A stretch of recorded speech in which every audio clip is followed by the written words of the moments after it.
মাঝ নদীতে কালবৈশাখীর তাণ্ডবে শান্ত নদী মুহূর্তেই হয়ে উঠেছিল ভয়ঙ্কর। আর তার মাঝে জীবন মৃত্যুর সন্ধিক্ষণে ছিল শতাধিক যাত্রী। ঝড়ের কবলে পড়ে চরে আটকে যাওয়া দুটি লঞ্চে শুরু হয়েছিল বাঁচার আর্তনাদ। কয়েক ঘন্টার চরম অনিশ্চয়তা আর মানবেতর পরিস্থিতির পর অবশেষে মিলল স্বস্তির নিঃশ্বাস। কিন্তু সেই যাত্রীদের চোখে মুখে এখনও লেগে আছে মৃত্যুর আতঙ্ক। রবিবার চাঁদপুরের মতলব উত্তর উপজেলার মেঘনা নদীতে সন্ধ্যার পর হঠাৎ দমকা হাওয়া ও বজ্রপাত সহ ঝড় শুরু হলে নদীপথে চলাচলরত লঞ্চগুলো বিপদের মুখে পড়ে।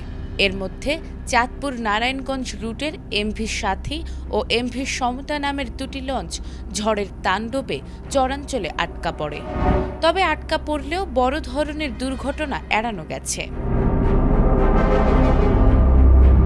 স্থানীয় সূত্রে জানা গেছে, বিকেল 4টার দিকে চাঁদপুর থেকে ছেড়ে আসা এমভি সাথী লঞ্চটি বাহাদুরপুর চরের কাছে প্রবল ঝড়ে পড়ে নিয়ন্ত্রণ হারায়।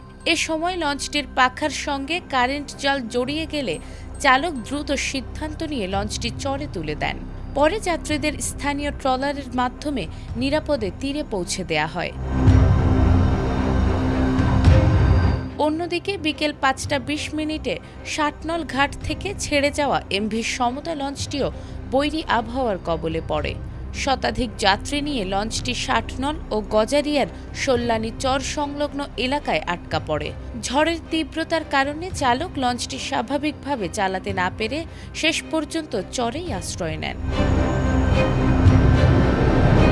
প্রত্যক্ষদর্শীরা জানিয়েছে, হঠাৎ ঝড়ে নদীতে আতঙ্ক ছড়িয়ে পড়ে। প্রবল ঢেউ ও দমকা হাওয়ায় লঞ্চ দুলতে থাকায় যাত্রীরা ভীত হয়ে পড়েন।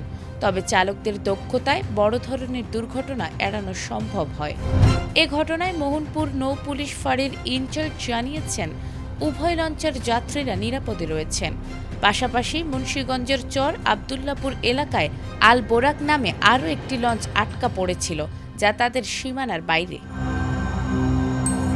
নাজমুন নাহার জান্নাত, এটিএন বাংলা।